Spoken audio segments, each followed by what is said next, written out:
আজ আমি আপনাদেরকে শেখাবো জিন সাধনা করার পাওয়ারফুল মন্ত্র। এই মন্ত্রের মাধ্যমে আপনি জিনকে হাজির করতে পারবেন।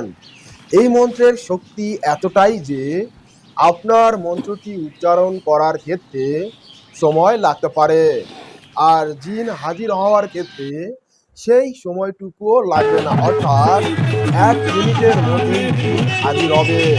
এটা আপনার সামনে হোক অথবা রুগীর উপর হোক কিংবা তুলারাশির উপর হোক। আপনাকে আমি শুরুতে মন্ত্রটি জানিয়ে দিচ্ছি। আপনারা স্ক্রিনের মধ্যে দেখতে পাচ্ছেন মন্ত্রটি। মন্ত্রটি হলো সহবাসের সময় নিষেধ আসমানে করলে কি সুলেমান হয়? যে চান্ডাল সমস্ত কুন্ডাল বিবাহিত জিন নারীরা আফান সহবাসের সময় স্বামীকে আমার নিষেধ বশে করে, আন তারা যেন হুজুরে জাল আকরাম মহা সাল্লাল্লাহু আলাইহি ইন্দ্রজাল ওয়াসাল্লামের এই আমার বাণীটি বাক্য অবশ্যই ফেলে না শোনে। তার জিন আগে আপনি আফান আপনার পবিত্র মহাকাল আঙ্গুলটি দিয়ে আমাদের সুলেমান ভিডিওতে নবী একটি লাইক করে আল্লাহর বাক্য রাও আল্লাহর হুকুমে দোহাই জিন আমার